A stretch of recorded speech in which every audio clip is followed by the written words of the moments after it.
Di dalam kehidupan kita sebagai seorang muslim, minimal 5 kali dalam sehari semalam kita mendengar seruan untuk mendirikan solat yang disebut azan.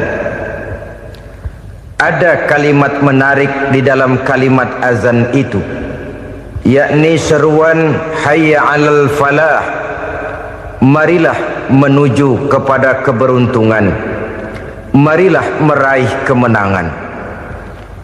Seruan ini adalah kecenderungan dari setiap manusia, apapun warna kulitnya. Artinya, setiap orang dalam hidup selalu ingin meraih dan mencari kemenangan. Kemenangan akan melahirkan kepuasan batin, dan kepuasan batin memberikan kebahagiaan. Sedangkan kekalahan melahirkan penderitaan batin, dan penderitaan batin menjerumuskan seseorang di dalam berbagai bentuk kerugian. Jikalau inilah seruan azan, maka masalahnya ialah apa yang menyebabkan kita meraih kemenangan.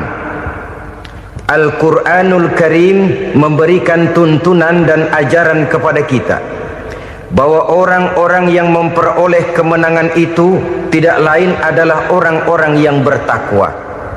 Hanyalah mereka yang bertakwa kepada Allah Subhanahu wa ta'ala pada akhirnya akan tampil sebagai pemenang. Lalu siapa orang yang bertakwa itu? Dijelaskan dalam awal-awal Al-Baqarah, orang yang bertakwa yang akan meraih kemenangan. Pertama, alladzina yu'minuna bil ghaib, yaitu orang-orang yang beriman kepada yang gaib, percaya bahwa ada alam yang gaib, alam yang abstrak, alam yang tidak bisa dijangkau oleh salah satu daripada panca indera kita. Mereka percaya dan beriman kepada adanya malaikat, beriman kepada adanya iblis dan jin, beriman kepada adanya alam kubur, beriman kepada adanya alam mahsyar, beriman kepada adanya alam akhirat, beriman kepada adanya surga dan neraka. Beriman bukan cuma sekedar beriman dalam ucapan bibir saja, tetapi beriman yang nilai iman itu mampu mewarnai gerak dan gaya hidupnya. Iman yang meresap sampai ke tulang sumsum, kemudian memberikan dampak positif di dalam kehidupan manusia. Alam, kita tahu, adalah sesuatu yang selain Allah, dan Allah bukanlah alam. Apapun namanya selain daripada Allah, itu adalah alam. Alam pada hakikatnya terbagi menjadi dua. Ada alam syahadah, alam nyata, alam konkret, alam yang bisa dijangkau oleh salah satu indera kita.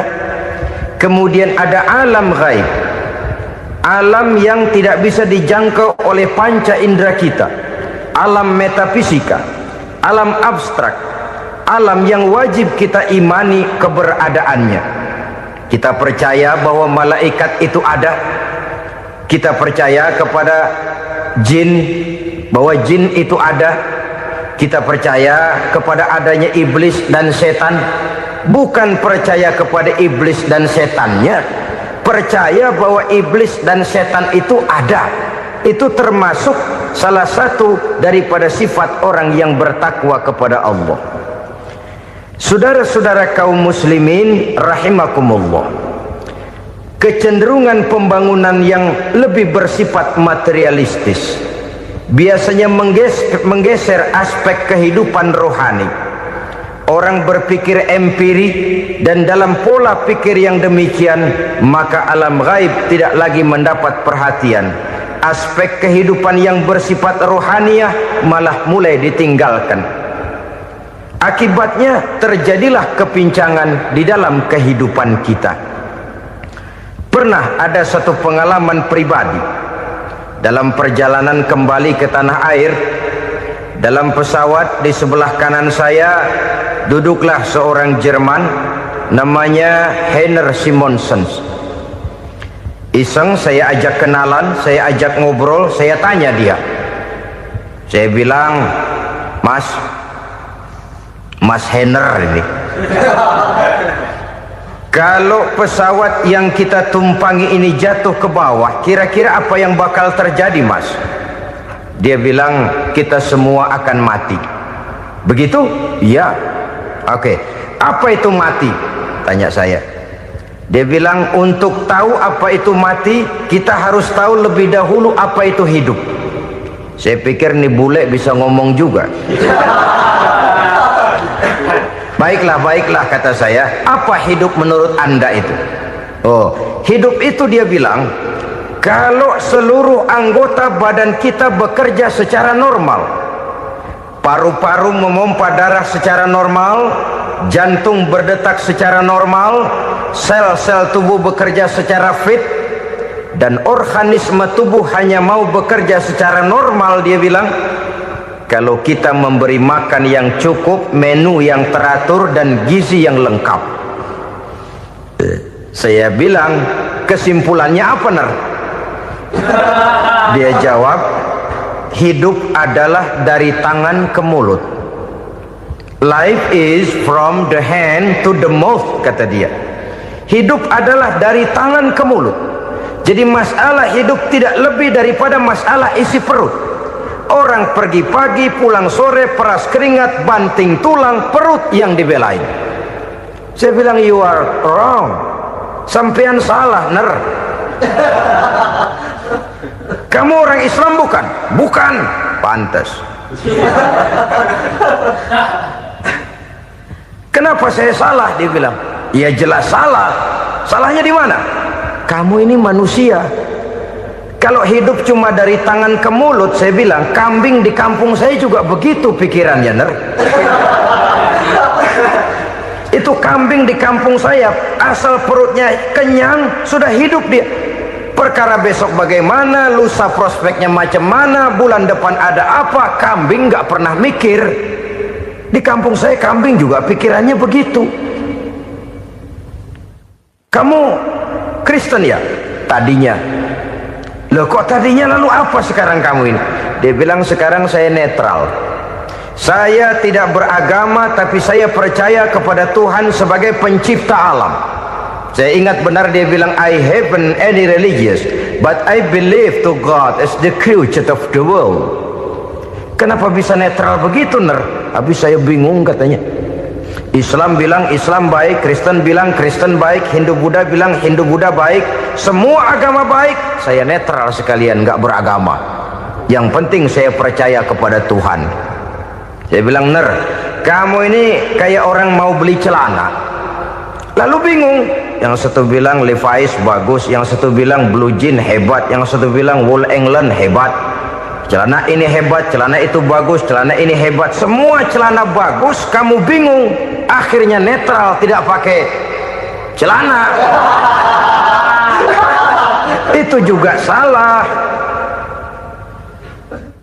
Saya pikir-pikir, kemudian saya melihat bahwa dua pola berpikir Henner ini nampaknya sudah mulai menggejala di lingkungan masyarakat bangsa kita. Disadari atau tidak, secara jujur kita harus berkata, dua pola pemikiran Henner ini mulai berkembang di tengah masyarakat bangsa kita. Pertama, pola pikir materialisme. Hidup adalah dari tangan ke mulut. Masalah hidup tidak lebih masalah isi perut. Itu yang perlu dibela, dan disitulah arti kehidupan. Pergi pagi, pulang sore, peras keringat, banting tulang untuk mempertahankan perut. Kalau sudah kemari cara orang berpikir, maka buat apa percaya kepada yang gaib? Untuk apa sholat? Untuk apa puasa? Untuk apa zakat? Untuk apa menghadiri majelis taklim? Tanpa kepercayaan kepada yang gaib, hidup berjalan menurut alur empiris dan materialis. Kalau sudah ke sana cara orang berpikir, biasanya orang lalu cenderung menghalalkan segala cara.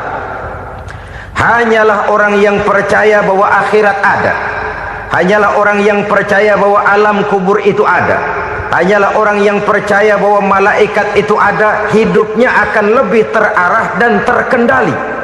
Karena kepercayaan kepada yang gaib yang merupakan fase daripada kehidupan setelah hidup yang sekarang ini, mewarnai gerak pribadi seseorang di dalam dia melakukan kegiatan hidupnya. Pola berpikir materialisme, disadari atau tidak, mulai menggejala di lingkungan masyarakat bangsa kita.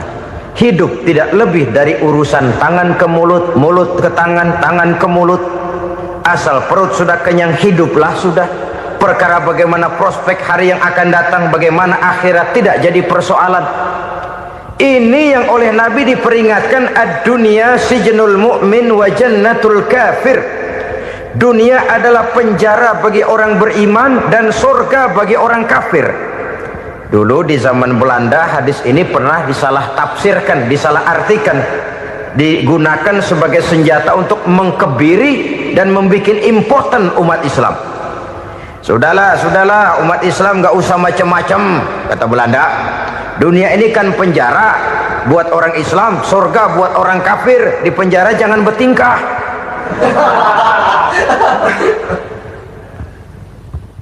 Pengertiannya tidak begitu. Dunia adalah penjara bagi orang mukmin. Artinya dalam kehidupan dunia seorang mukmin tidak bebas memperturutkan hawa nafsunya. Di penjara hawa nafsunya itu. Sebaliknya surga bagi orang-orang kafir. Buat orang kafir surgalah dunia ini. Mereka bebas memperturutkan hawa nafsunya, dilarang tidak terlarang, dicegah pun tidak tercegah. Mereka hidup menurut alur bisikan nafsu mereka sendiri. Kemudian bila ajal datang, maut merenggut nyawa, selesailah surganya sampai di situ. Maka bagi orang-orang yang tidak percaya kepada adanya akhirat, kepada adanya alam gaib, surganya sebatas umurnya. Sekali lagi, surganya sebatas umurnya. Bila umur selesai, ajal pun datang merenggut nyawa, selesailah sudah surganya sampai di situ. Alangkah pendeknya perjalanan orang-orang yang tidak percaya kepada alam gaib ini. Bagi kita mukmin, jikalau kita mampu memenjarakan hawa nafsu, kita bisa bahagia di dunia ini. Dan Islam memang tidak menyuruh kita sengsara di dunia. Raih dunia, kejar dunia, gapai dunia sebagai alat untuk mencapai kebahagiaan di akhirat nanti. Hidup adalah satu perjalanan panjang yang terbentang sejak kita terlahir dari alam rahim sampai kepada alam akhirat nanti. Andai kata kita gagal meraih kebahagiaan di dunia, toh kita masih punya akhirat. Tapi jangan jadi dalil yang melemahkan semangat. Biarin dah kita di dunia kebelangsak, yang penting akhirat. Akhirnya dunia benar-benar kebelangsak. Bagaimana dunia ini bisa kita raih, dan bagaimana meraih dunia untuk menunjang kepentingan akhirat nanti. Yang kedua, dari pikiran Heiner yang saya lihat menggejala di lingkungan masyarakat bangsa kita, timbulnya manusia-manusia netral. Seolah-olah Tuhan yes, agama no. Sama Tuhan percaya, agama ogah. Tuhan ngangguk, giliran agama godeng. Padahal hampir dalam setiap ayat dalam Quran, kata-kata amanu biasanya bergandeng dengan wa amilus sholihat. Iman dan amal soleh. Ini sebagai isyarat Tuhan dan agama jangan pernah dipisah-pisah. Apabila kita bertuhan, maka kita harus beragama. Apabila kita beragama, maka agama itu harus bersumberkan dari Tuhan yang kita imani itu. Tidak mungkin kita pisah, Tuhan yes, agama no. Sama Tuhan percaya tapi agama bikin sendiri. Sembayangnya cukup bengong 2 jam madep mulon.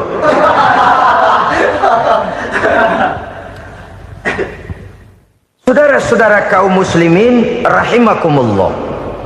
Jadi dengan demikian, agama yang kita akui merupakan unsur mutlak di dalam pembangunan sekarang ini, merupakan bagian dari kehidupan yang menuntun kita bahwa di balik alam nyata ini, di balik alam syahadah ini ada alam gaib.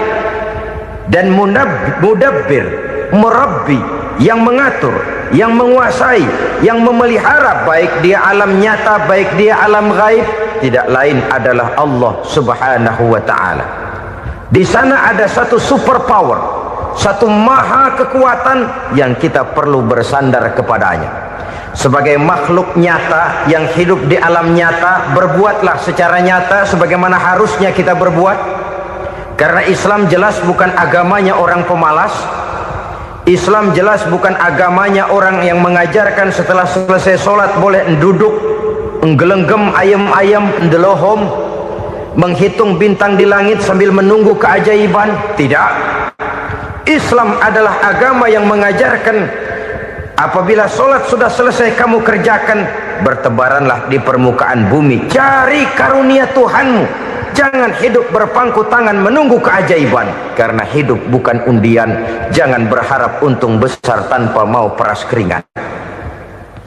Tapi di sebalik itu toh kita juga harus yakin bahwa di sisi usaha nyata yang kita lakukan ada satu super power, satu maha kekuatan gaib yang menentukan berhasil dan tidaknya usaha kita. Kepercayaan kepada hal semacam inilah yang mendorong kita untuk mempunyai sandaran vertikal, agar jikalau usaha ini berhasil kita tidak lupa diri dan lupa daratan. Jikalau usaha ini gagal kita tidak putus asa dan buruk sangka, tidak cupik pandangan dan sempit hati, tapi mampu melihat persoalan dengan kacamata putih sambil husnuzon kepada Allah Subhanahu wa ta'ala. Kita percaya malaikat itu ada yang namanya Raqib dan Atid, mengawasi gerak hidup kita sampai kepada gerak hati kita. Ini memberikan sugesti agar kita berhati-hati, tidak sejengkal tanah pun kita bisa berlindung dari pengawasan Raqib dan Atid. Ada Munkar Nakir yang akan menyoal kita di alam kubur. Ada malaikat Malik penjaga neraka, ada malaikat Ridwan yang menjaga surga. Kita percaya kepada adanya jin, kita percaya kepada adanya setan, iblis. Percaya kepada adanya, bukan mempercayai si setan, si iblis lalu menjadikannya sebagai teman. Tidak. Percaya bahwa mereka itu ada dan merupakan makhluk Allah yang gaib yang diciptakan Allah Azza wa Jalla. Kepercayaan kepada alam gaib memberikan motivasi terhadap gerak lahir manusia, sehingga dengan motivasi kepercayaan kepada yang gaib, gerak lahir jadi lebih terarah, jadi lebih terpelihara. Pernah seseorang bertanya, "Pak, apakah adanya akhirat bisa dibuktikan secara ilmiah?" Saya bilang tidak bisa, tidak bisa. Kenapa? Karena yang berangkat nggak pernah pulang kemari lagi. Kalau dia pulang kemari bisa kita tanya bagaimana enak di sono. Cuma secara moral saya katakan, lebih beruntung orang yang percaya kepada akhirat daripada yang tidak. Sekarang saudara percaya akhirat ada, lalu saudara baik-baik di dunia, sholat, puasa, zakat, menolong orang lain, menebarkan kebajikan. Saudara mati, andai kata akhirat tidak ada, toh dalam hidup saudara sudah berbuat baik, paling tidak nama saudara akan dikenang sebagai orang baik. Sebaliknya, saudara percaya, kata saya, bahwa akhirat tidak ada, lalu hidup semau-maunya, tenggelam dalam maksiat dan munkarat, menentang Allah, tidak mau ruku dan sujud, lalu saudara mati, kemudian akhirat ada, ayo mau apa? Bekal tidak punya.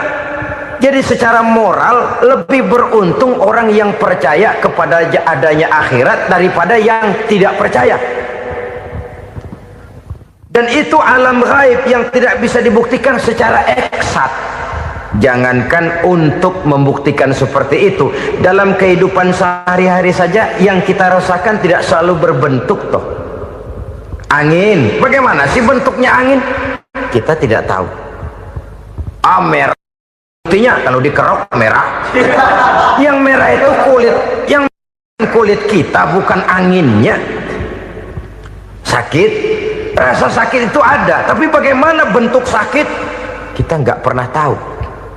Kalau kita makan cabai pedas, bagaimana bentuk pedas itu tidak ada, tapi rasa ada. bentuk pedas hijau, cabenya bukan pedasnya. Tidak semua yang kita rasakan bisa kita gambarkan dalam bentuk yang konkret. Oleh karena itu, sekali lagi bahwa kepercayaan kepada alam yang gaib mampu memberikan satu sugesti yang menata kehidupan seseorang lebih lurus, lebih terarah, dan lebih terkendali. Maka wajar kalau kepercayaan kepada yang gaib mengantarkan seseorang untuk meraih kemenangan. Kenapa? Dia percaya kepada yang gaib, bahwa akhirat ada, bahwa alam kubur ada, bahwa pertanggungan jawab itu ada. Maka dia lalu tidak hidup saenae udele dewe gitu loh. Tidak hidup menurut seleranya sendiri, terarah, teratur.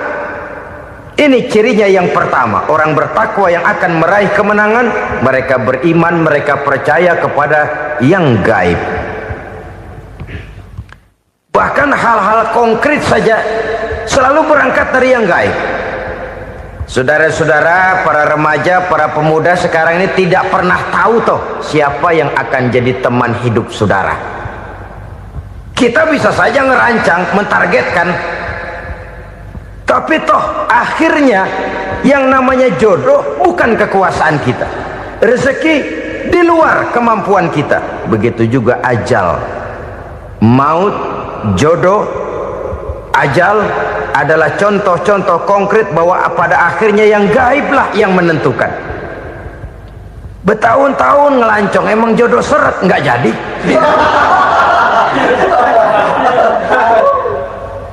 Begitu kenal baru setengah malam nginep ditangkap hansip kan. Hal-hal semacam itu kadang-kadang kita berpikir suuzon, gilet, perempuannya cakep banget, lakinya rebek amat. Memang begitulah jodohnya. Memang begitulah jodohnya. Saudara hadirin ma'asyiral muslimin yang saya hormati, jadi hal-hal yang konkret saja kita yakini sepenuhnya ditentukan oleh satu superpower yang gaib itu tadi. Dari sanalah segala ketentuan itu berangkat dan kesanalah segalanya akan kembali. Maka kepercayaan kepada yang gaib meluruskan gerak hidup seseorang dan itu akan mengantarkan dia kepada meraih kemenangan. Satu. Yang kedua, wa yuqimuna shalah. Orang bertakwa yang akan meraih kemenangan itu adalah orang-orang yang mendirikan sholat. Kenapa sholat mengantarkan orang untuk meraih kemenangan? Yang jelas, inna sholata tanha anil fahsya'i wal munkar. Sholat mampu mencegah manusia dari perbuatan keji dan munkar. Banyak filsafat hidup yang terkandung di dalam sholat ini. Sejak kita wudhu sampai kita menghadap ke arah kiblat, sampai kita melakukan gerak-gerak sholat, bacaan-bacaan yang ada di dalam sholat, lalu sampai kepada mengucapkan salam. Banyak filsafat hidup yang terkandung di dalam sholat. Umpamanya saja, setelah takbiratul ihram mulai kita dengan sholat dalam posisi berdiri, diajarkan dalam kitab-kitab fikih agar kita melihat ke arah tempat sujud. Ini kan filsafat kehidupan. Kalau kamu sholat dalam posisi berdiri, lihat tempat sujud. Jangan sholat mata jelalatan, sebab nanti bisa mengurangi kekhusyuan. Jadi wajar kalau yang dikatakan bahwa yang paling afdol adalah shaf yang di depan.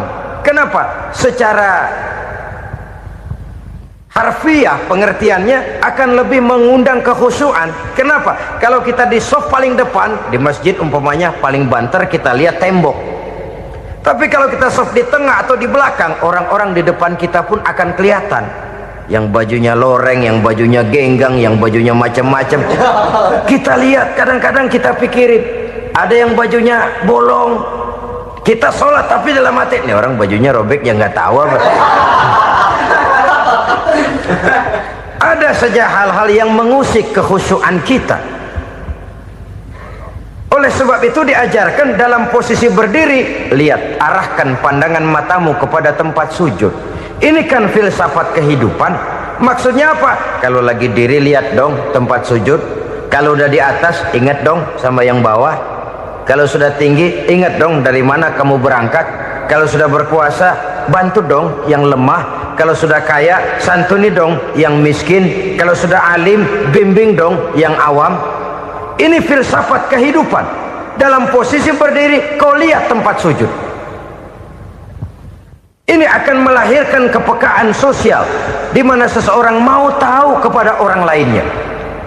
Bagaimanapun kaya kita, tinggi pangkat dan jabatan kita, jikalau hidup hanya untuk kepentingan perut sendiri saja, rasanya belum membawa manfaat di dalam kehidupan kita. Tapi efek yang tertinggi sesungguhnya, solat mencegah manusia dari perbuatan keji dan munkar. Perbuatan keji dan munkar, walaupun kelihatannya mendatangkan uang, membawa keuntungan, tapi itu keuntungan semu, keuntungan sementara. Dengan menipu orang lain kita bisa dapat untung, tapi tidak membawa berkah, dan itu adalah kerugian besar dalam kehidupan kita. Maka untuk meraih kemenangan harus dimulai dengan membentuk kepribadian yang tegar, memiliki sandaran vertikal yang langsung kepada Allah Subhanahu wa ta'ala, dan itu hanya bisa kita tempuh melalui jalur ibadah formal yang sudah ditentukan Allah, yakni solat yang 5 waktu. Untuk memperkuat itu ada solat-solat sunnah, rawatib, nawafil sebagai terminal kontrol cadangan untuk memelihara stabilitas temperatur batin di dalam kita berhubungan dengan zat yang maha gaib, yaitu Allah Subhanahu wa ta'ala. Orang sering bertanya, Pak, itu tetangga saya nggak sholat, duitnya nggak habis-habis, Pak. Nggak sholat tapi mobilnya tambah terus, nggak sholat tapi usahanya makin maju. Tapi di sisi lain ada orang yang rajin sholat, rezekinya butak bener, anaknya mana kurus, mana korengan. Saudara hadirin ma'asyiral muslimin rahimakumullah, harus saya katakan bahwa solat memang bukan untuk cari duit. Solat adalah sandaran vertikal kita kepada Allah. Sedangkan soal rezeki itu berkaitan dengan sifat Allah maha pengasih dan maha penyayang. Allah maha pengasih, siapapun dikasih kalau mau usaha. Allah maha penyayang, tidak semua orang disayang oleh Allah Azza wa Jalla. Dan belum tentu banyak harta itu merupakan nikmat. Mungkin juga istidraj. Artinya istidraj itu dikasih tapi diambulin, kalau bahasa Betawinya itu. Dikasih tapi diambulin, itu bukan merupakan nikmat sesungguhnya, lebih merupakan azab dari Allah Subhanahu wa ta'ala.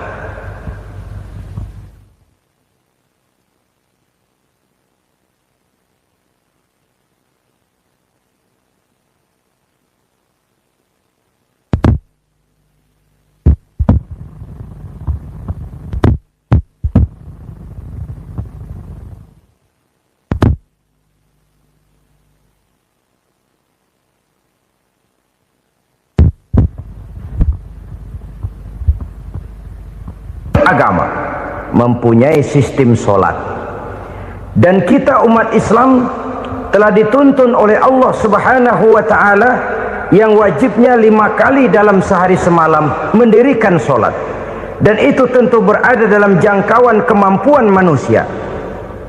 Pada awalnya barangkali kita memang merasa solat itu satu kewajiban, tapi semakin kita hayati makna, manfaat dan filsafat yang terkandung di dalam ajaran solat, semakin sampai kita kepada keyakinan bahwa solat adalah keperluan kita.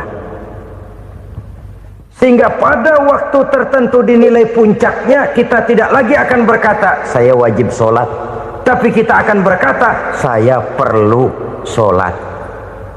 Kalau kita sudah merasakan itu adalah keperluan kita, nah di sanalah kita baru akan merasakan ruginya kalau hal itu tidak kita laksanakan. Sepanjang kita masih berkata saya wajib sholat, kita akan lebih merasakan dia sebagai beban ketimbang sebagai keperluan.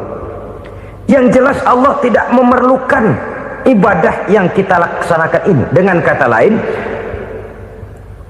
Andai kata satu dunia penuh ini orang tidak ada yang sholat satu pun, Allah tidak akan turun dari jabatan Tuhan. Jangan lalu berpikir kalau kita ngambek se-RW kagak sembahyang Tuhan tekor kali ini ya. Tentu tidak. Itu perlunya kita, bukan perlunya Allah. Dan pada induknya kita akan berkata, saya perlu agama. Kalau secara induk kita sudah memerlukan agama, maka konsep-konsep yang ada di dalam ajaran agama itu pun adalah juga merupakan keperluan kita. Baik dia bernama sholat, baik dia bernama puasa, baik dia bernama zakat, baik dia bernama haji, seluruhnya adalah keperluan kita. Dan sesuatu yang kita perlukan apabila tidak kita laksanakan akan melahirkan kerugian di dalam kehidupan. Jangan heran kalau kita membaca riwayat perjalanan hidup para salafus soleh, orang-orang soleh. Ada yang tahajud sampai 100 rakaat, ada yang sholat malam kakinya sampai bengkak. Kita sekalinya bengkak biri-biri. Ada yang sholat membaca surah dalam Al-Quran sampai khotam Quran. Kok mau? Mereka sudah merasakan itu keperluan. Itu saja soalnya. Satu saat pun jikalau kita merasa bahwa itu keperluan saya, kita pun akan melaksanakan seperti itu.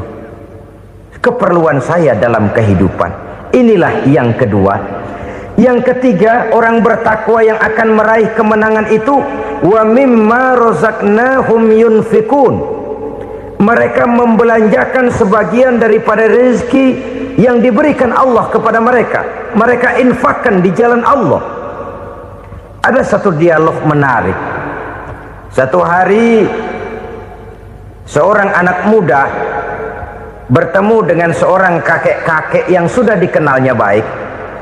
Bertanyalah anak muda ini, "Kek, umur kakek berapa tahun?" 15 tahun, kata si kakek. Anak kakek berapa orang? 1. Harta kakek berapa banyak? 15 juta. Si anak muda ini bengong, lalu protes, "Kok kakek bohongin saya?" "Kenapa?" "Saya tahu umur kakek 70 tahun. Kenapa ngaku 15? Saya tahu anak kakek 5. Kenapa bilang 1? Saya tahu kakek miliuner, miliaran uang kakek. Kenapa ngaku cuma 15 juta? Begini, kata si kakek tadi. Benar, umur saya 70 tahun. Tapi dari umur yang 70 tahun itu baru 15 tahun terakhir ini saya merasakan ibadah kepada Allah. Meninggalkan maksiat, jauh dari segala macam munkarat. Maka yang 15 tahun inilah yang benar-benar saya rasakan sebagai umur saya. Benar anak saya 5, tapi yang 4 susah diatur. Cuman 1 rasanya nih yang bakal jadi si buah hati belahan jantung pelanjut cerita penerus sejarah.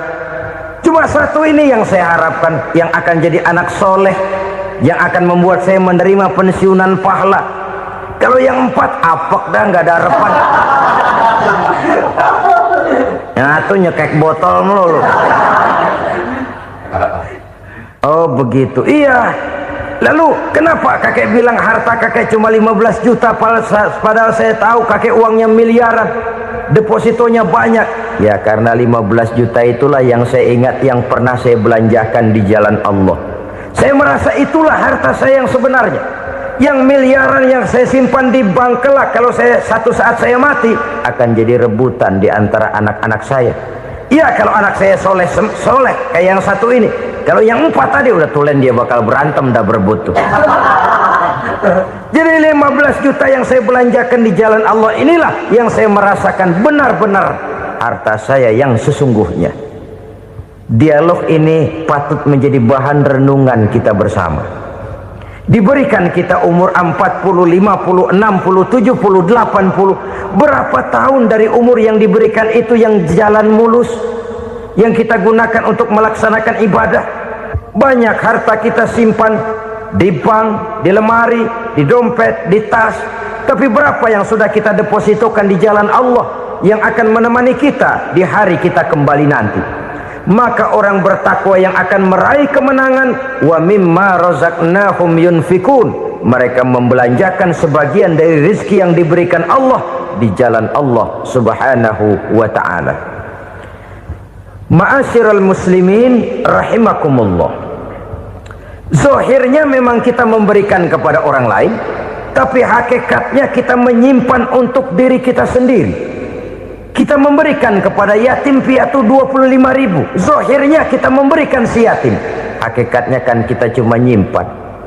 Saya berikan, titip kepadamu, ini untuk saya di akhirat. Kau boleh belikan baju, kau boleh belikan untukmu makan, kau boleh bayarkan sekolahmu, ini untuk saya. Hakikatnya kita nyumbang masjid 1 juta, zahirnya kita berikan kepada panitia masjid, tapi hakikatnya kan cuma titip 1 juta ya, untuk saya di alam kubur nanti. Silahkan kau boleh belikan semen, ini uang, belikan besi, belikan pasir, saya cuma sekedar titip untuk kepentingan saya. Hakikatnya kita cuma sekedar menitip. Sebagaimanapun pada hakikatnya, apapun yang kita miliki dalam kehidupan kan cuma sekedar hak guna pakai, bukan hak milik mutlak. Harta kita, rumah kita, kendaraan kita, kebun kita, pabrik kita, hak guna pakai saja. Hak milik mutlak cuma untuk Allah subhanahu wa ta'ala. Saudara-saudara kaum muslimin rahimakumullah, ini yang ketiga. Kemudian yang keempat, orang-orang bertakwa yang akan meraih kemenangan,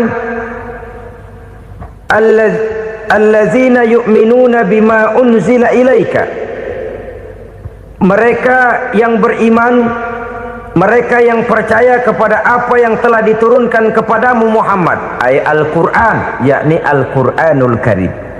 Setelah percaya kepada yang gaib, mendirikan solat, kemudian menginfakkan sebagian dari rezeki yang diberikan Allah, mereka juga lalu percaya kepada yang diturunkan terhadap Nabi, yaitu tidak lain Al-Quranul Karim. Sekali lagi di sini, percaya bukan hanya sekedar percaya saja, tetapi percaya lalu menjadikan Al-Quran itu sebagai pedoman hidup. Sebab memang Al-Quran itu adalah GBHM, garis-garis besar haluan muslim. Apa yang harus kita lakukan, apa yang harus tidak kita lakukan, bagaimana mestinya kita bertingkah laku dan berbuat, seluruhnya tercantum di dalam Al-Quranul Karim. Itu sebabnya ketika satu hari Aisyah ditanya bagaimana akhlak Rasul, beliau menjawab, kana Rasulullah sallallahu alaihi wasallam khuluquhul Quran. Akhlak daripada Rasulullah tidak lain adalah Al-Quran. Jawaban simpel ini memberikan gambaran bahwa keseluruhan daripada konsepsi Quran sudah diterjemahkan dalam kehidupan Rasulullah sallallahu alaihi wasallam. Karena kita tahu akhlak adalah keseluruhan dari gerak hidup manusia, sejak ia berpribadi, berumah tangga, bertetangga, bermasyarakat, sampai kepada berbangsa dan bernegara. Al-Quran tetap memberikan sentuhan nilainya. Oleh karenanya, orang-orang yang bertakwa adalah orang-orang yang menjadikan Al-Quran sebagai pedoman dalam kehidupannya. Dan kita yakini Al-Quran diturunkan kepada Nabi Muhammad, bukan merupakan produk Nabi Muhammad. Isi dan redaksinya langsung dari Allah subhanahu wa ta'ala. Kemudian cirinya yang kelima, orang bertakwa yang akan meraih kemenangan itu, wa ma unzila min qablika, tidak hanya sekedar percaya kepada yang diturunkan terhadap Nabi Muhammad yaitu Al-Quran, mereka juga percaya kepada apa yang pernah diturunkan kepada para nabi, kepada para rasul sebelum Nabi Muhammad. Percaya kepada adanya suhuf, percaya kepada adanya Taurat, percaya kepada adanya Injil, percaya bahwa Allah dahulunya sudah menurunkan Taurat kepada Musa, percaya bahwa Allah sudah menurunkan Injil kepada Isa, percaya Injil ada, Taurat ada, diturunkan Allah untuk Isa dan Musa, tetapi tidak wajib mengamalkannya karena kita sudah diberikan Al-Quranul Karim. Ini yang perlu saya garis bawahi.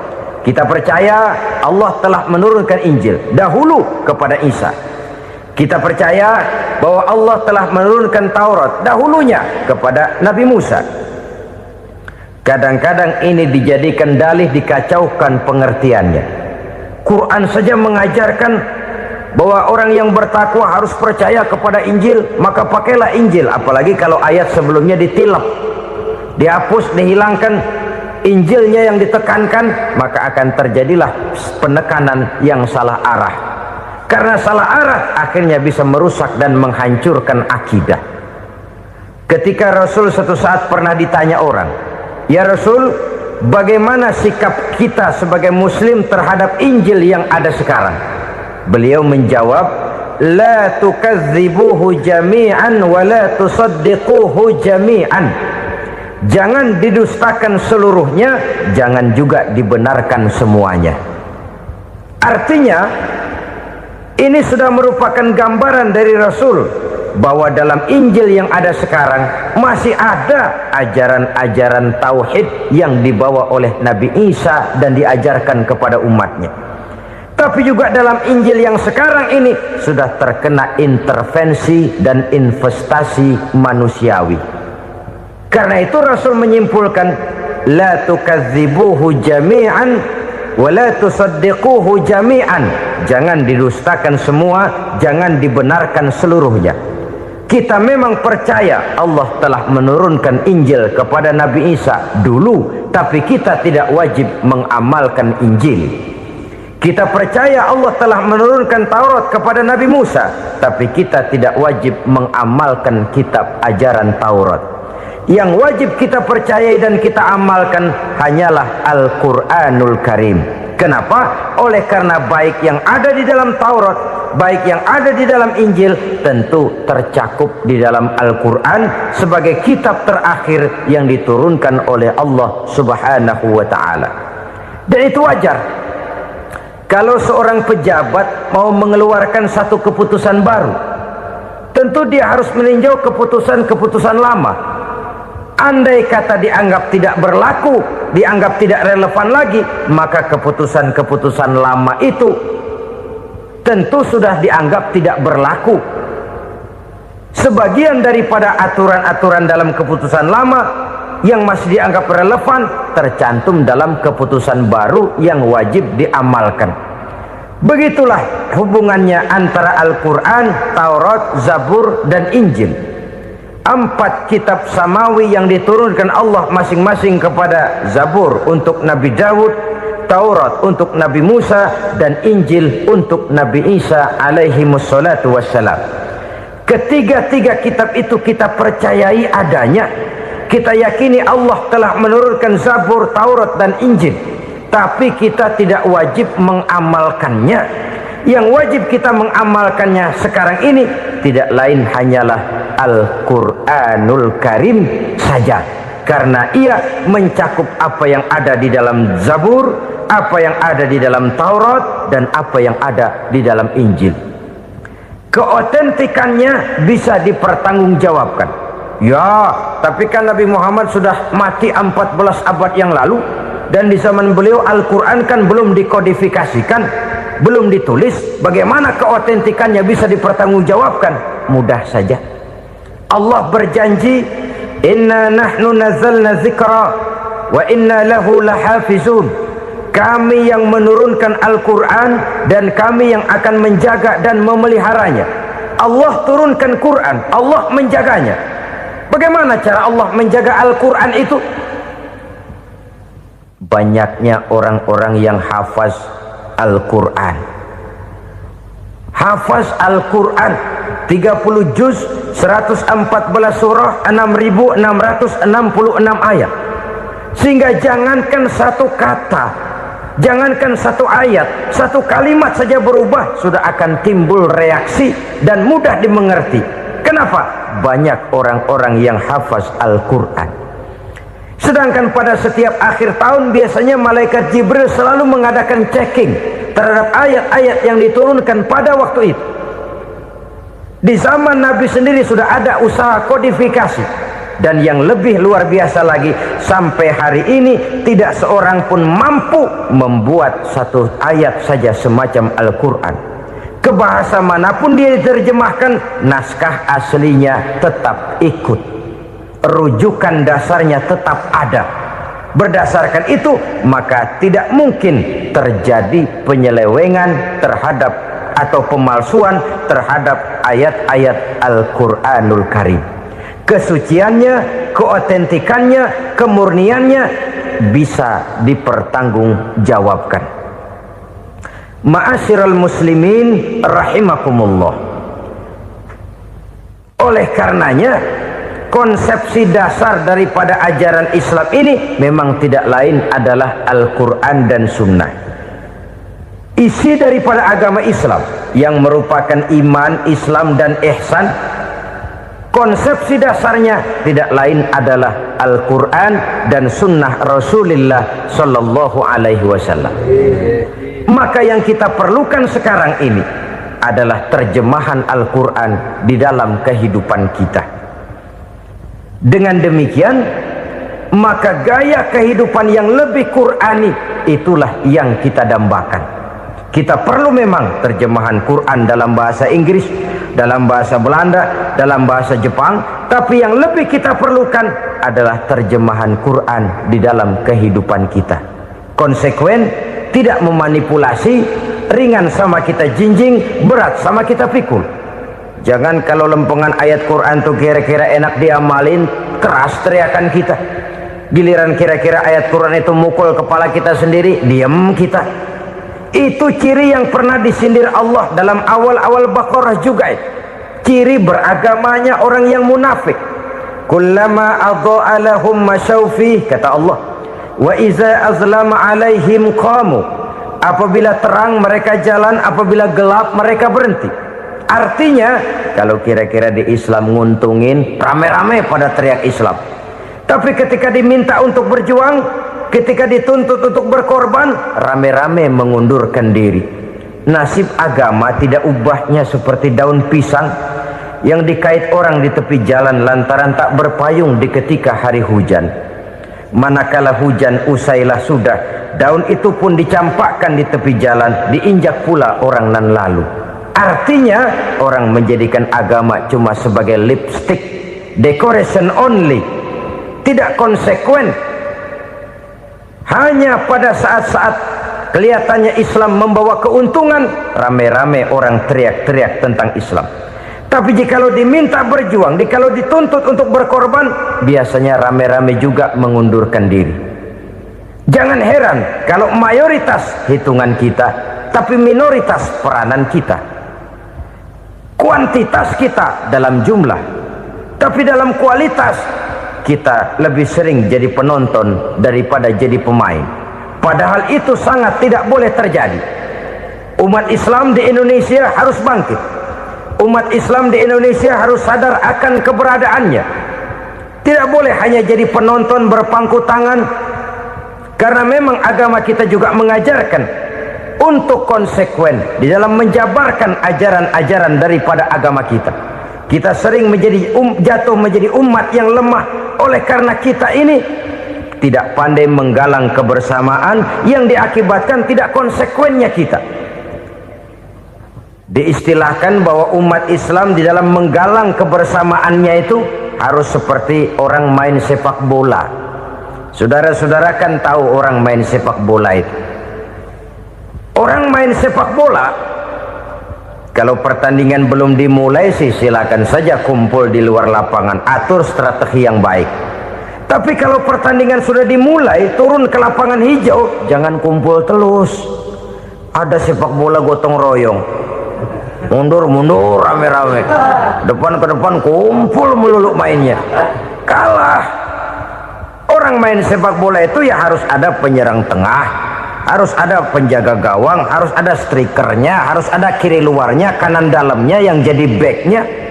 Posisi boleh bermacam-macam, tapi yang penting saling ngoper untuk menggolkan gawang lawan.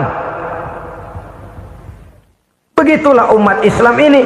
Boleh ada yang jadi pejabat, boleh ada yang jadi pengusaha, boleh ada yang jadi petani, silakan ada yang jadi seniman, ada yang jadi penyair, ada yang jadi artis sekalipun. Tapi kalau sudah berhasil menguasai bola, jangan lupa operannya. Operan itu yang langka. Kita ini muslim kadang-kadang kalau sudah memegang menguasai bola, kalau belum mau mampus, belum mau ngoper. Nanti kalau sudah nggak punya bola, baru mau ngoper. Kalau sudah dengar-dengar mau dekat pensiun, baru mau jihad, baru mau berjuang, baru mau ngurus pesantren. Tanda tangan sudah tidak laku, memo sudah tidak dihargai, baru mau berjuang. Kemarin kemana, Mas? Kita tidak pandai memanfaatkan posisi. Dengan kata lain, kalau kembali kepada persoalan kita, konsekuensi kita terhadap agama yang kita anut ini belum ideal. Kita masih lebih sering berislam ini pada saat-saat yang menurut perhitungan kita membawa keuntungan. Tapi kalau diminta berjuang, dituntut berkorban, yang itu pun hakikatnya adalah untuk kepentingan kita juga. Allah tidak pernah menuntut kita untuk jihad bagi kepentingan Allah, itu tidak. Berjuang menegakkan agama Allah, apakah untuk kepentingan Allah? Tidak, untuk kepentingan kita. Sebab nilai-nilai jihad itu pada akhirnya akan membawa kita kepada satu kebahagiaan. Setidaknya kalau tidak di dunia, tentu di akhirat sebagai syahid. Oleh karena itu, pada bagian akhir ini saya ingin mengajak, marilah kita konsekuen. Sekali kita berkitabkan Al-Quranul Karim, mari dia kita jadikan pedoman. Jangan cuma kita jadikan sebagai penghias dinding, pelengkap rumah, bahwa di rumah kita ada Al-Quran, tapi yang baca kecoa. Habis pada bolong tuh Quran. Yang penting kan punya Quran. Ditaruh di pintu rumah, biar apa? Biar kuntilanak kagak masuk katanya. Ya apa itu nasib Quran, cuma kerjanya jaga pintu, ngusir kuntilanak, ngusir memedi. Bagaimana kita hidup menurut tuntunan Al-Quran? Kadang-kadang tidak pernah menjadi masalah bagi kita. Maka bagaimanakah Al-Quran akan mungkin membawa keberkahan dalam hidup kalau ajarannya kita injak-injak dalam keseharian kita? Mewujudkan gaya hidup yang lebih Qurani, itulah yang akan kita rintis di dalam kehidupan kita, bertahap, step by step, menurut kemampuan yang ada pada kita. Jika jalan ini tidak bisa kita selesaikan, percayalah akan ada generasi penerus yang akan melanjutkan usaha dan cita-cita mulia itu.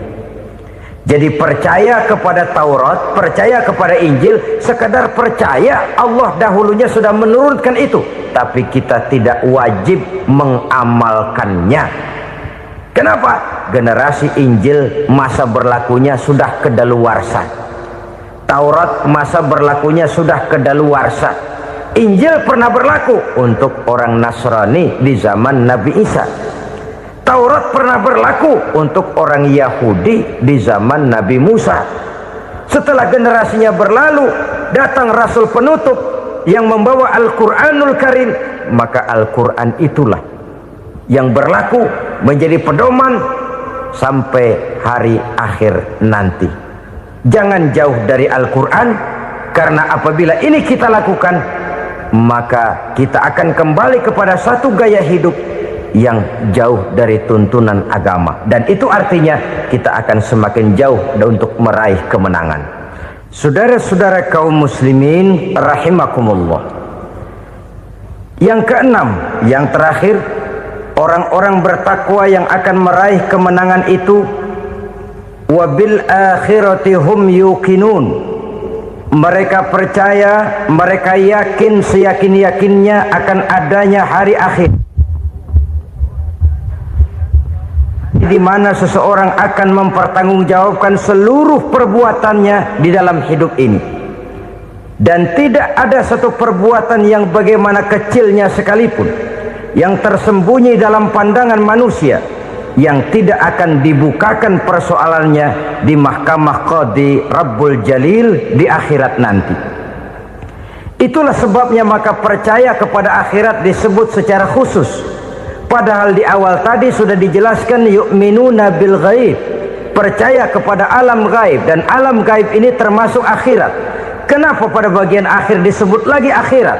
Karena ternyata bahwa kepercayaan kepada adanya akhirat merupakan induk dari kepercayaan terhadap adanya malaikat, setan, jin dan lain sebagainya, dan akan lebih memberikan sugesti dalam kehidupan manusia untuk meluruskan gerak hidupnya.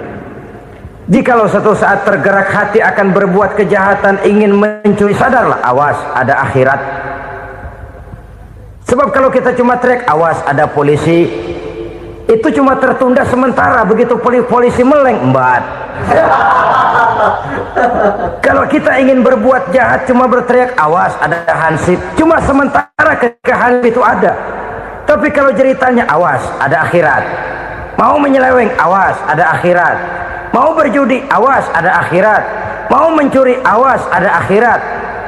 Keyakinan yang akan meluruskan gerak hidup manusia sehingga gerak itu jadi lebih terarah dan terkontrol, tidak merugikan baik diri sendiri, lebih-lebih orang lain. Ternyata bahwa kepercayaan kepadanya adanya hari akhirat sanggup menjadi sumber daya kontrol dari kehidupan manusia, sehingga ia tidak terjebak dalam perbuatan maksiat dan munkarat. Saudara-saudara kaum muslimin, inilah saja yang kita bicarakan pada pertemuan kali ini. Semoga Allah subhanahu wa ta'ala memberikan kekuatan zahir dan batin kepada kita untuk dapat meraih kemenangan dengan beriman kepada yang gaib, mendirikan solat, membelanjakan sebagian dari rezeki yang diberikan Allah, percaya kepada Al-Quran, beriman kepada kitab-kitab yang diturunkan sebelum Al-Quran, lalu meyakini adanya hari akhirat. Saya percaya kepada sesuatu yang saya mengerti, sesuatu yang boleh dipelajari sejak TK sampai perguruan tinggi, sejak anak-anak sampai kakek nenek. Saya bukan percaya kepada sesuatu yang saya tidak mengerti tapi yang harus saya percaya. Saya justru percaya kepada sesuatu yang memang saya mengerti. Saudara-saudara, demikianlah bahwa Tuhan dalam Islam adalah Tuhan yang terbuka, rasional, boleh dipelajari sejak kakek-kakek sampai anak-anak, sejak TK sampai kepada perguruan tinggi.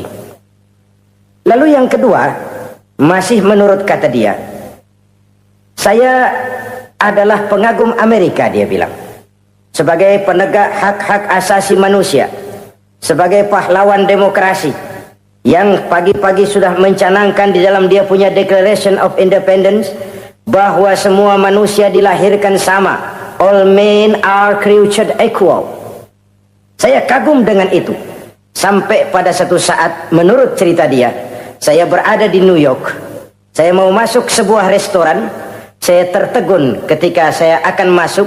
Di pintu restoran itu tertulis white only, white only, hanya melayani kulit putih. Artinya sing kulite ireng minggir. Saya gelo, saya nelongso, bahasa Inggrisnya. Katanya all men are created equal, semua manusia dilahirkan sama. Lah ini kok tegel-tegele, kok sampai hati bikin tulisan hanya melayani kulit putih. Sampai saya melihat dalam Islam ini betapa si kulit putih dan si kulit hitam duduk saling berdampingan. Masjid menjadi simbol semangat kebersamaan mereka. Siapapun masuk masjid, buka sepatu. Di sana mereka menghadap ke arah yang sama, menyembah Allah Tuhan yang sama, mengikuti cara Rasul yang sama, melakukan gerak yang sama, membaca bacaan yang sama, dengan bahasa yang sama. Persaudaraan seperti inilah yang lama saya dambakan. Ini kenapa saya memilih Islam. Saudara-saudara kaum muslimin, saya ingin menggunakan cerita ini sebagai pengantar bahwa salah satu misi Islam memang membebaskan manusia dari ras diskriminasi. Nabi menyatakan, innallaha la yanzuru ila suwarikum wa amwalikum, walakin yanzuru ila qulubikum wa a'malikum. Sungguh Allah tidak melihat tampangmu, Allah tidak melihat potonganmu, Allah juga tidak melihat hartamu. Yang Allah lihat adalah hati dan amal perbuatanmu. Islam membebaskan manusia dari ras diskriminasi. Dari manapun orang datang, apapun warna kulitnya, dari suku apapun ia dilahirkan, akidah mengikatnya dalam satu persaudaraan yang mesra, persaudaraan Islam. Nilai manusia dengan demikian bergantung kepada ketakwaannya. Takwa, seperti kita tahu, adalah bahasa Quran yang sudah menjadi bahasa kita. Sedemikian sering kalimat ini dipakai, sampai-sampai ia mengalami pergeseran dari arti yang sebenarnya. Takwa, sejauh yang kita baca dari peninggalan para ulama kita, mempunyai konotasi imtithalul awamir wajtinabun nawahi, melaksanakan seluruh yang diperintah Allah dan meninggalkan semua yang dilarangnya. Apa perbedaan prinsipnya? Kalau melaksanakan perintah itu sesuai dengan kemampuan, tapi menjauhi larangan itu mutlak. Enak kalau ada ayat jauhilah larangan Allah semampu kamu, enak. Yang semampu kita itu melaksanakan perintah, tapi kalau sudah meninggalkan larangan mutlak, jauhi, tinggalkan. Disitulah nilai ketakwaan seseorang. Ini kan enggak, karena takwa digunakan oleh semua orang, akhirnya artinya bergeser, semua ngomong takwa. Pejabat kalau dilantik bertakwa, bertakwa, bertakwa, sampai membleh bertakwa. Setelah pelantikan mata takwa ngalor dia ngidul. Harus dikembalikan kepada pengertian asalnya. Takwa itu adalah komitmen seseorang kepada perintah Allah dan komitmen meninggalkan yang dilarangnya sesuai dengan kemampuan. Di situ nilai manusia dalam pandangan Allah. Yang tadi Nabi katakan, Allah nggak lihat potongan kita, Allah nggak lihat harta kita. Yang Allah lihat adalah hati dan amal perbuatan, dan itulah takwa itu. Maha benar Allah dengan firman-Nya yang menyatakan, inna akramakum indallahi atqakum. Yang paling mulia di antara kamu dalam pandangan Allah adalah orang yang paling bertakwa kepadanya. Sering sekali sekarang ini kalimat agama digunakan untuk maksud yang tidak sama dengan maksud agama. Ya contoh kalimat takwa ini. Atau misalnya kita baca iklan, telah berpulang ke rahmatullah dengan tenang. Kalau dengan tenangnya sih boleh dah, mana ada orang mati kelojotan. Tenang. Tapi ke rahmatullah. Rahmatullah itu kan artinya kasih sayang Allah. Kasih sayang Allah itu kan surga. Kalau bajingan mati, enggak ke rahmatullah pulangnya. Kalau mau jujur mestinya telah pulang ke neraka. Kalau mau jujur, kalau mau pakai bahasa netral sopan, telah berpulang. Begitu sajalah. Pulang kemana? Ya sesuai dengan amalan dia. Tapi kita kadang salah kaprah menggunakan kalimat rahmatullah untuk yang tidak baik. Termasuk di dalamnya penggunaan kalimat takwa ini. Padahal disinilah nilai manusia dalam pandangan Allah. Kalau manusia dinilai dari potongannya, oh bintang film nomor 1 masuk surga. Kalau manusia dinilai dari hartanya, konglomerat nomor 1, kita mau belakangan, buncit banget gitu. Allah maha benar. Yang paling mulia di antara kamu dalam pandangan Allah, yang paling bertakwa kepadanya. Nah, apa sih sifat-sifat orang takwa itu? Ini yang akan kita bicarakan pada pertemuan kali ini. Berangkat dari surah Al-Baqarah ayat 3 sampai dengan ayat 5, kita akan melihat 5 tanda orang-orang takwa itu. Apa dia? Pertama, allazina yu'minuna bil ghaib. Orang yang bertakwa adalah orang yang beriman kepada hal-hal yang gaib. Kita tahu bahwa yang ada ini kan cuma 2 saja pada hakikatnya. Pertama Allah, dan yang kedua alam. Allah adalah apa yang selain alam. Yang selain alam itu ya Allah namanya. Allah itu bukan alam, dan alam bukannya Allah. Allah disebut Khalik, alam disebut makhluk. Kemudian alam ini kan ada 2 macam. Ada alam nyata, ada alam gaib. Ada alam syahadah, ada alam gaib. Alam nyata kita sebut dengan alam fisika, dan alam gaib kita namakan dengan alam metafisika. Termasuk dalam alam gaib ini kita wajib beriman. Akhirat, alam gaib, kita percaya akhirat itu ada. Alam kubur, alam gaib, kita yakini keberadaannya. Malaikat, alam gaib. Jin, alam gaib. Setan, genderuwo, memedi, kuntilanak, tuyul. Kita percaya kepada iblis, percaya bahwa iblis itu ada. Kita percaya kepada malaikat, percaya bahwa malaikat itu ada. Dan kepercayaan ini sudah nature. Kalau kita lihat dalam dunia animisme, orang dahulu menyembah pohon sebenarnya kan karena dia percaya bahwa pohon punya kekuatan. Kekuatan itu yang disembah untuk mengharap manfaatnya atau terhindar dari bahaya yang bisa ditimbulkannya. Orang menyembah api karena percaya di balik api itu ada kekuatan. Orang menyembah lautan begitu, orang menyembah gunung begitu. Nah, Islam mengarahkan ini kepada hal-hal yang lebih konkret. Percaya kepada alam gaib. Bahwa di balik alam nyata ini ada alam yang tidak nyata. Apakah itu namanya akhirat, alam barzah, malaikat, jin, itu semua termasuk di dalam alam yang gaib. Orang yang bertakwa, alladzina yu'minuna bil gaib. Dia percaya kepada yang gaib-gaib itu. Percaya tentang adanya. Bukan percaya kepada iblis lalu ngikutin si iblis, bukan. Kita percaya yang namanya iblis itu ada. Setan itu ada, jin itu ada, malaikat itu ada, alam kubur itu ada. Sebagai makhluk yang diciptakan oleh Allah dan Allah sebagai khalik. Baik alam syahadat, baik alam gaib, penciptanya tetap Allah Subhanahu wa ta'ala. Allah menciptakan siang, Allah ciptakan malam, Allah ciptakan yang baik, Allah ciptakan yang tidak baik. Apa perlunya? Ada manfaatnya untuk keseimbangan dalam alam ini. Manusia kan diberikan kebebasan bahwa segala sesuatu sudah ditentukan Allah memang, tapi kan tidak diberitahukan ke kita. Alam naj'al lahu 'ainaini wa lisana wa syafatain. Bukankah kami berikan kamu dua mata, dua telinga, lidah?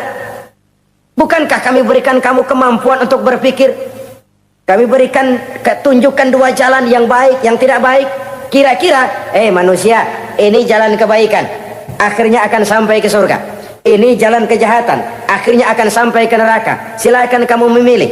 Agar kamu tidak salah pilih, kami berikan otak, kami turunkan rasul, kami turunkan wahyu, kami turunkan agama. Kalau sudah sedemikian komplitnya masih salah pilih juga, emang dasar rezeki bonyok. Dikasih otak, diturunkan nabi dan rasul, diturunkan wahyu, ditunjukkan jalan kebenaran. Malahan kata Imam Mustafa Al-Maraghi, Allah memberikan petunjuk kepada kita itu bertahap. Pertama diberikan yang namanya hidayatul ilham, insting. Insting ini tingkatan dasar yang sangat diperlukan oleh manusia. Kita bisa lapar, kita bisa sedih, kita bisa gembira, kita bisa nangis, kita bisa ketawa. Nggak ada yang ngajarin. Belum pernah saya melihat ada kursus ketawa, belum pernah. Belum pernah ada akademi pertangisan, nggak ada. Itu insting yang kita bawa sejak lahir. Dan anehnya ketawa tiap orang nggak sama, nangis tiap orang nggak sama.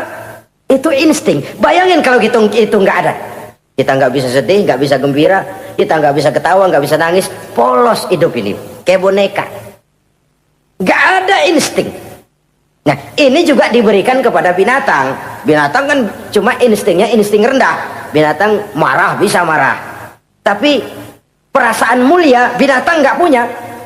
Kepengen dipuji kan kagak ada binatang. Dia cuma punya perasaan rendah. Marah, pengen tahu kebo kita sodok, marah dia. Perasaan rendah, lapar binatang punya, kenyang binatang punya, tapi perasaan tinggi binatang nggak punya. Kepengen hidup lebih baik, nggak ada. Kepengen hidup terhormat, nggak ada. Senang kalau dipuji, nggak ada. Coba dah kebo kita puji habis-habisan, diam aja dia. Waduh, lu Bo bukan main Bo, hebat bener. Ya tetap aja kebo. Atau kita caci maki, nggak bakal dia marah. Ini perasaan tinggi, ingin lebih baik, ingin lebih terhormat, senang kalau dipuji, marah kalau dicaci. Itu perasaan tinggi yang hanya diberikan kepada manusia. Manusia dipuji senang, dicaci marah. Orang kita puji walaupun wah kamu hebat bener, walaupun dia bilang ah kamu bisa aja, tapi kupingnya tetap aja mekar. Senang kalau dipuji. Insting yang rendah diberikan juga kepada binatang, tapi bukan insting yang tinggi. Ini petunjuk pertama. Dengan itu kita punya perasaan dasar untuk mengagumi, untuk sedih, untuk gembira dan sebagainya. Setelah insting kita diberikan panca indera yang kerjanya juga nggak sama. Penciuman dengan pendengaran dengan penglihatan kan nggak sama. Yang enak buat kuping belum tentu enak buat hidung. Orang buang angin kalau ditinjau dari segi bunyi enak buat kuping, tapi hidung kan kelabakan. Kerjanya nggak sama. Panca indera ini penting sebagai kesiapan untuk melayani insting. Persiapan melayani insting. Cukupkah? Tidak. Binatang juga diberikan panca indera. Bahkan kadang-kadang panca indera binatang lebih tajam daripada panca indera manusia. Nah, kalau diberikan yang ketiga, ini yang membedakan manusia dari binatang. Apa? Hidayah berupa akal, pikiran. Dengan ini, coba kita lihat. Manusia bikin rumah, burung bikin rumah. Tapi bandingkan, rumah burung dari tahun atu, ya gitu-gitu aja. Tapi rumah manusia, Masya Allah, modelnya macam-macam. Ada yang kita dari jauh nggak ngerti, ini celengan apa rumah orang ini, bundar begini. Binatang bikin rumah, manusia bikin rumah. Binatang bikin rumah dengan insting, manusia bikin rumah dengan otak. Hasilnya berbeda. Manusia tidak punya sayap, tapi dengan otaknya dia bisa terbang lebih tinggi dari burung. Manusia tidak bernapas dengan insang, tapi dengan otaknya dia bisa nyelam lebih dalam daripada ikan. Ini kelebihan manusia dari binatang, diberikan otak. Belum cukup rupanya otak, karena otak ini penemuannya relatif. Apa yang dianggap hari ini benar, besok udah nggak benar. Apa yang hari ini otaknya bilang baik, besok dia bilang jelek. Apa yang hari ini otaknya bilang katakan jelek, besok dia bilang baik. Yang relatif tidak bisa dijadikan pegangan. Maka Allah lalu memberikan yang keempat, Hidayatuddin namanya, petunjuk berupa agama. Diberikan insting, diberikan panca indera, diberikan otak, lalu diberikan agama. Turun para rasul yang 25 itu yang merupakan mata rantai yang berkaitan, tidak terpisah. Misi samawi, semuanya sama bersumber dari Allah yang satu itu. Setelah agama datang, masih ada yang lebih penting. Apa? Hidayah yang disebut taufik. Persesuaian kehendak antara kita dengan Allah. Kalau taufik tidak datang, kalau taufik tidak dapat, Kan'an saja anak Nabi Nuh kufur. Anak Nabi tidak dapat taufik namanya itu. Agama turun, bapaknya Nabi. Bapaknya Nabi. Azar, ayahnya Nabi Allah Ibrahim, tidak mendapat taufik. Lalu Abu Jahal, Abu Lahab, pamannya Nabi, tidak mendapat taufik. Lalu istrinya Nabi Lut tidak mendapat taufik. Bayangkan ini, anak Nabi, paman Nabi, bapak Nabi, istri Nabi. Taufik inilah yang hak prerogatif Allah. Insting semua dikasih, panca indera semua dikasih, otak semua dikasih, agama kepada semua diturunkan. Tapi taufik ini hak prerogatif Allah. Lah kita ini bersyukur, ponakan Nabi aja bukan dapat taufik. Tidak sekedar mendengar Islam, mendengar agama, tapi mengikuti agama itu sendiri. Inilah institusi-institusi yang diberikan Allah kepada kita. Jadi kalau sudah begini lengkap, manusia, nih aku kasih, tempuh jalan ini, masih salah juga, dasar sableng. Pantas kalau Allah mengadili. Pantas kalau Allah memberikan sanksi. Kenapa? Rasul udah turun, otak dikasih, panca indera dikasih, peringatan dikasih, masih salah juga. Pantas dong kalau diadili. Kecuali kalau Allah nggak nurunin apa-apa. Hidup dah selagu-lagu lu sono. Mau guling, mau gupak, terserah deh. Kalau begitu, lalu ada pengadilan, nggak adil. Ini institusinya lengkap kok. Pantas kalau Allah mengadakan pengadilan di akhirat. Pantas kalau Allah meminta kita pertanggungan jawab. Komplit begini rupa. Nah, termasuk di dalamnya kita percaya kepada yang gaib ini.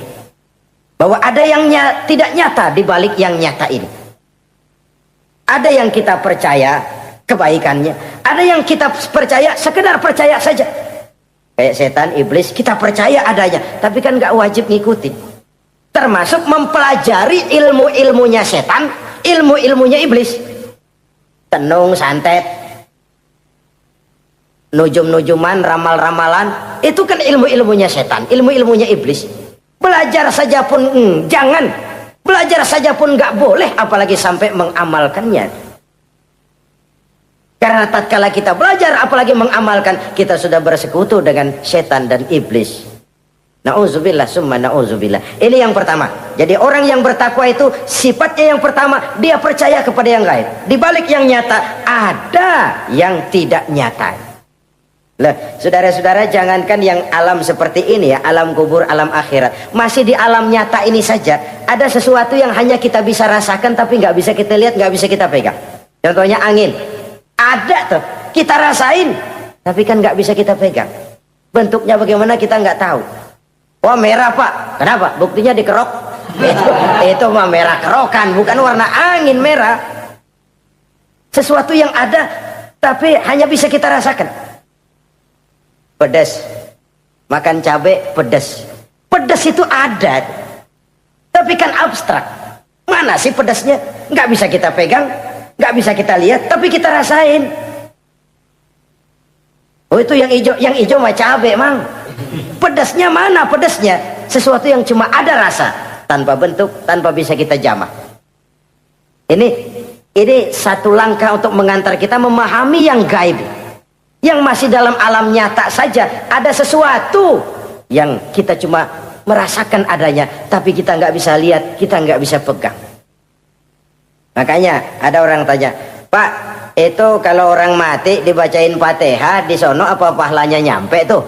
Saya jawab, kalau ente nggak percaya mati dulu dah. Mati dulu, bacain Fatihah, tungguin di sono. Kalau nggak nyampe balik lagi kemari. Long bagaimana hal-hal yang kayak begitu? Wong sholat saja kita nggak tahu sholat kita diterima atau tidak oleh Allah. Kita puasa, kita hanya melaksanakan. Allah mau terima apa tidak kita nggak tahu. Itu yang nyata-nyata, apalagi sudah berkaitan dengan hal-hal yang gaib. Ini sifat yang pertama, orang yang bertakwa, alladzina yu'minuna bil ghaib, dia percaya kepada yang gaib. Alam kubur itu ada, alam akhirat ada, malaikat ada, jin ada, surga ada, neraka ada, dan lain sebagainya. Satu. Yang kedua, orang yang bertakwa itu wa yuqimunas shalah. Setelah percaya kepada yang gaib, mereka juga mendirikan sholat. Nah, mari kita lihat ayatnya. Selalu yang berkaitan dengan sholat itu kalimatnya yuqimunas shalah, mendirikan sholat, bukan mengerjakan. Gak ada ayat i'malis sholah, if'alis sholah, kerjakan sholat, gak ada. Selalu aqimis sholah, dirikan sholat. Kenapa? Kata para ulama, kalimat mendirikan ini mengandung makna istimrar, mengandung arti kontinuitas, ada kelanjutan. Mendirikan sholat artinya mengerjakan sholat dengan betul. Selesai sholat, ajaran sholat diterjemahkan dalam kehidupan. Itu artinya mendirikan sholat.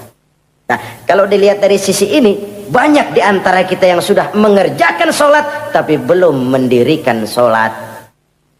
Sebab mendirikan istimrar, ada kesinambungan. Selesai sholat, ajaran sholat diterjemahkan di tengah-tengah kehidupan bermasyarakat. Sehingga sholatnya punya refleksi, sholatnya punya bias dalam membentuk kepribadian dirinya. Ini kadang-kadang rancu, yang sembahyang dia, yang nyolong dia, yang baca Quran dia, yang fitnah orang dia, yang sedekah dia, yang nyolong dia juga. Ansip bingung bagaimana mutusinnya ini. Kalau mendirikan sholat mengandung arti kesinambungan, selesai sholat, ajaran sholat diterjemahkan dalam kehidupan. Apa?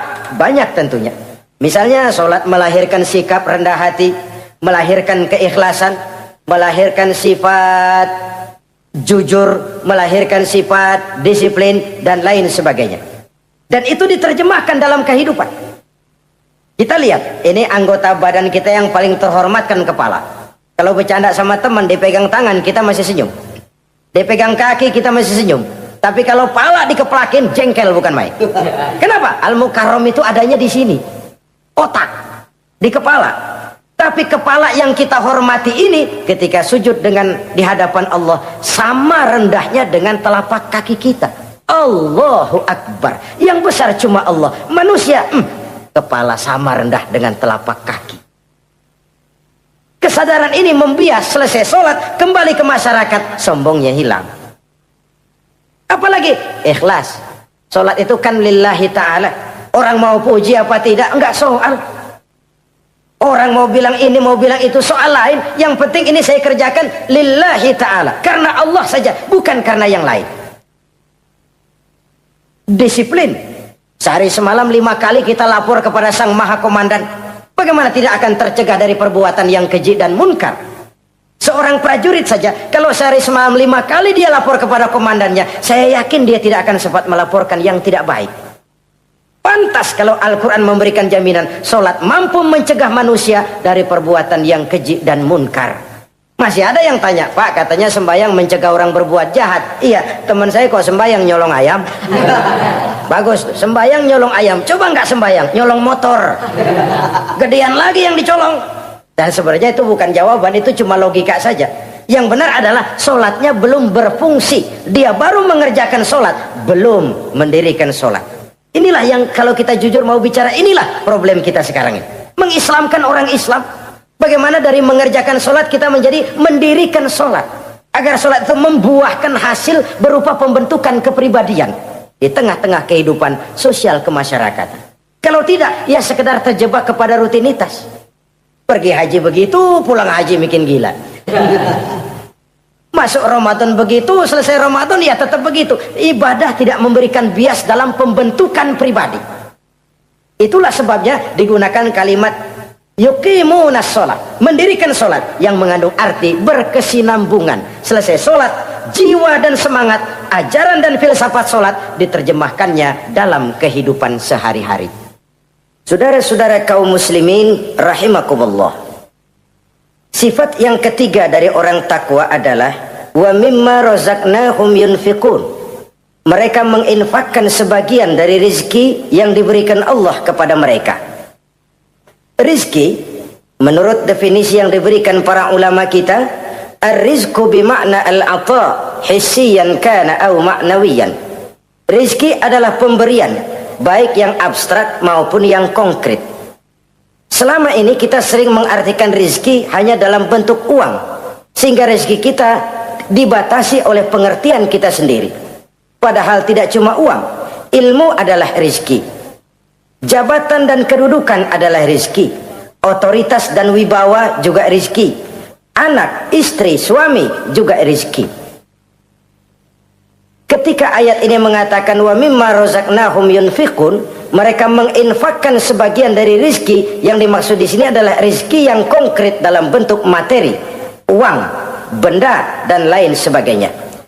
Orang yang bertakwa sadar benar, dari Allah rizki datang, ke jalan Allah rizki dibelanjakan. Semakin kita rajin membelanjakan rizki di jalan Allah, biasanya akan semakin mengalir rezeki dari Allah. Semakin bakhil kita, kadang-kadang rezeki juga malas deketin kita.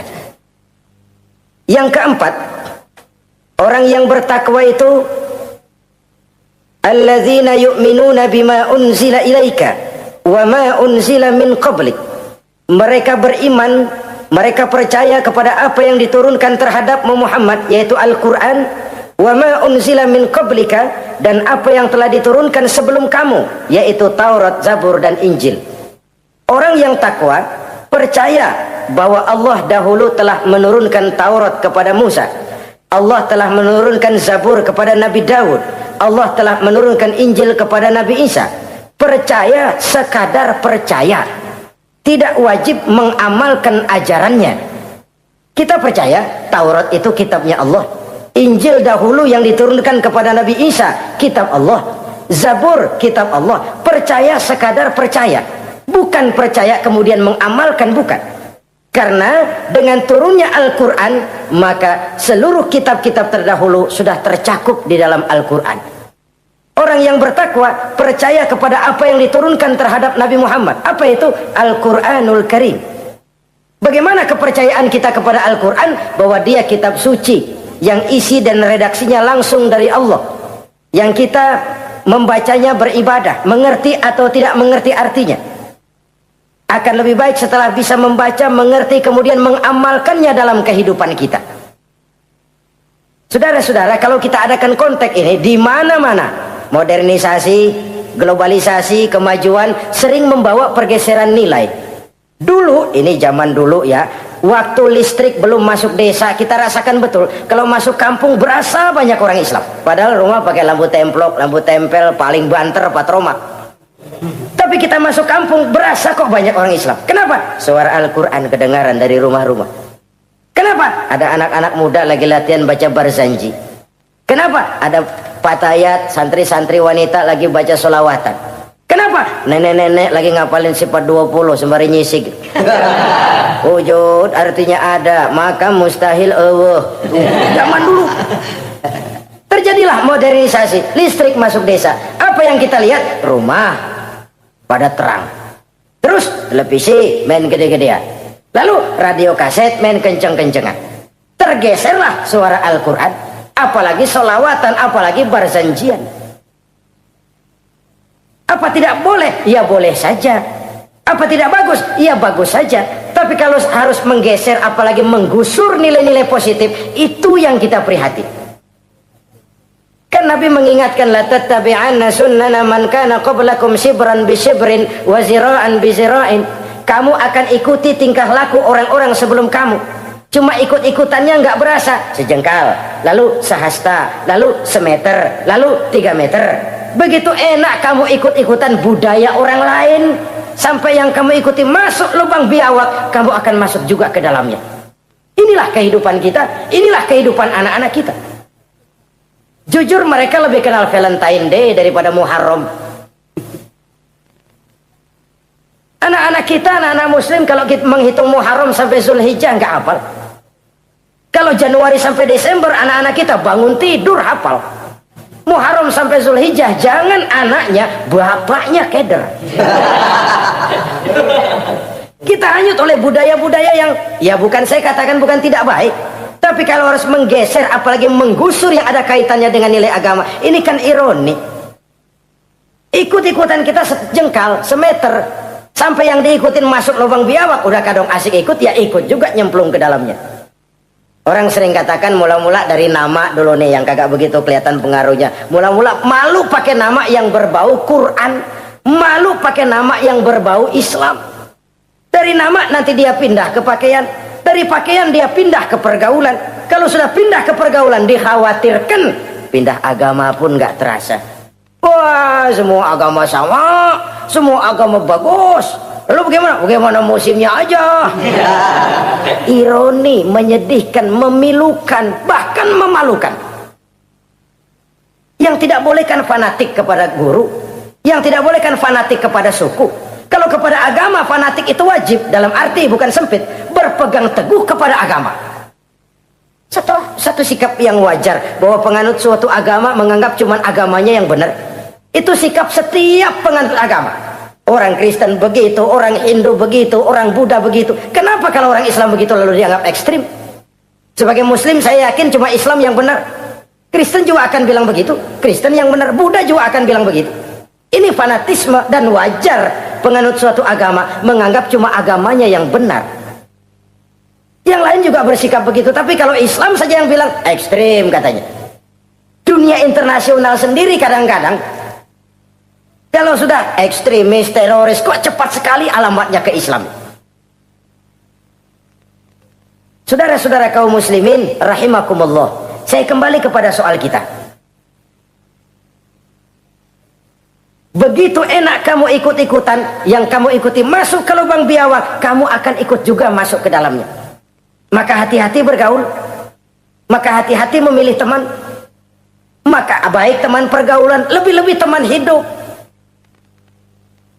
Karena orang sering bilang cinta itu love is blind katanya ya. Cinta itu kotok, cinta itu buta, cinta itu lamur.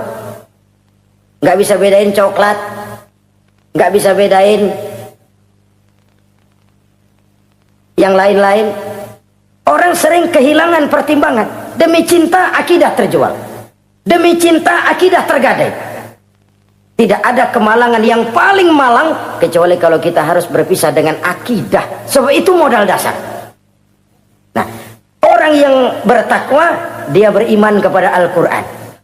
Beriman kepada Quran artinya apa? Menjadikan Quran sebagai imam dan dia sebagai makmum. Konsekuensinya, makmum harus ikut imam. Selain Quran dia percaya kepada Injil, kepada Zabur, kepada Taurat. Dilihat dari sudut ini, umat Islam itu lebih toleran loh. Orang lain yang megang Injil nggak bakal percaya kepada Quran. Orang lain yang memegang Taurat nggak akan percaya kepada Quran. Tapi orang yang megang Quran, dia percaya kepada Injil, dia percaya kepada Taurat. Dari sudut ini kan kita lebih toleran. Allah dahulu menurunkan Injil kepada Isa. Yang Injil itu yang kita percaya. Yang Allah turunkan kepada Isa. Yang Allah turunkan Taurat kepada Musa. Bukan yang telah terkena intervensi dan investasi manusiawi. Dan percaya pun terbatas percaya kepada adanya, bukan kepada mengamalkannya. Kenapa? Karena ordenya udah lewat. Kita percaya Bung Karno adalah presiden pertama Republik Indonesia. Tapi kan udah lewat. Udah lewat. Kita percaya Bung Karno presiden pertama Republik Indonesia. Tapi kan udah lewat, udah selesai. Begitulah kita mempercayai Taurat, mempercayai Injil, ada, kita percaya, tapi kan udah selesai misinya. Yang berlangsung sampai akhirat nanti adalah Al-Quranul Karim. Orang yang bertakwa meyakini itu. Ini yang keempat. Yang kelima, wabil akhirati hum yuqinun. Mereka yakin, orang bertakwa ini, kepada adanya akhirat. Kalau itu kan gampang, semua orang juga yakin. Loh, bukan sekedar yakin, sekedar percaya. Yalah, percaya kepada Allah, percaya kepada akhirat, pokoknya percaya. Bagaimana? Ya begitu, pokoknya percaya. Bukan itu. Kepercayaan yang memberikan refleksi. Iya ya, akhirat ada. Ada hidup sesudah mati, ada akhirat sesudah dunia. Saya memang benar kepengen cepat kaya, tapi kalau nipu orang nanti di akhirat bagaimana? Ini loh. Saya memang benar kepengen cepat naik pangkat, tapi kalau mesti jilat atas injak bawah, sikut kiri kanan, teman jadi lawan, lawan jadi teman, di akhirat saya bagaimana? Ini loh percaya akhirat itu. Saya memang benar kepengen cepat kaya, tapi kalau makan renten nanti di akhirat bagaimana? Kepercayaan yang mewarnai gerak kehidupan. Kalau percaya sekedar percaya, yang buta campur budak juga percaya akhirat ada. Tapi kan kepercayaan yang memberikan refleksi, mewarnai gerak hidup kita. Loh, enggak gitu. Orang yang percaya akhirat itu gayanya enggak gitu. Orang yang percaya akhirat itu sikapnya enggak gitu. Orang yang percaya akhirat jalannya enggak gitu. Orang yang percaya akhirat ngomongnya enggak asal ngomong. Kepercayaan yang memberikan refleksi terhadap gerak hidup. Nah ini refleksi dari sifat-sifat takwa. Saudara-saudara, kalau itulah sifat-sifat orang takwa, lalu terhadap mereka yang takwa ini, karunia apa yang diberikan Allah? Apa keutamaan mereka? Mari kita kutip beberapa ayat. Pertama, ini janji Allah ya. Wa may yattaqillaha yaj'al lahu makhraja. Siapa yang bertakwa kepada Allah, maka ia akan diberikan jalan keluar dari segala macam kesulitan. Masya Allah. Orang takwa itu kan orang yang dekat dengan Allah. Kalau sudah dekat dengan Allah, everything is running well. Apa yang nggak selesai? Impossible, kata otak. Tidak mungkin, kata rasio. Mana bisa menurut kebiasaan. Tapi orang yang takwa selalu saja ada jalan keluar, selalu diberikan Allah jalan keluar. Ini yang faktor yang irasional, faktor yang non komputer, faktor yang samawi. Allah yang mau ada saja jalan keluar. Coba. Waktu terjadi peristiwa hijrah, Masya Allah, Rasulullah itu sudah dikepung rapat rumahnya, pagar betis. Jangan manusia, tikus saja nggak bisa lewat. Rapat di pagar betis. Kesepakatan sudah jelas, membunuh Muhammad bersama-sama. Apa yang terjadi? Ketika Nabi keluar, buka pintu. وَجَعَلْنَا مِنْ بَيْنِ أَيْدِيهِمْ سَدًّا وَمِنْ خَلْفِهِمْ سَدًّا فَأَغْشَيْنَاهُمْ فَهُمْ لَا يُبْصِرُونَ. Di depan, belakang, di kiri, kanan mereka kami jadikan dinding. Kami butakan mereka. Mereka enggak lihat Muhammad keluar dari rumahnya. Allah berikan jalan keluar. Padahal Quraisy siaga satu, pita merah, apel siap, mata menteleng, Nabi lewat enggak kelihatan. Persis ikan bandeng. Ikan bandeng kan melotot, colok dia aja. Enggak lihat apa-apa. Yaj'al lahu makhraja. Allah berikan jalan keluar dari berbagai macam kesulitan. Sesuatu yang menurut kita, aduh udah dah nyerah dah, nggak bisa dah. Tapi orang yang takwa kepada Allah, Allah janji, Allah lah yang janji ini. Yaj'al lahu makhraja.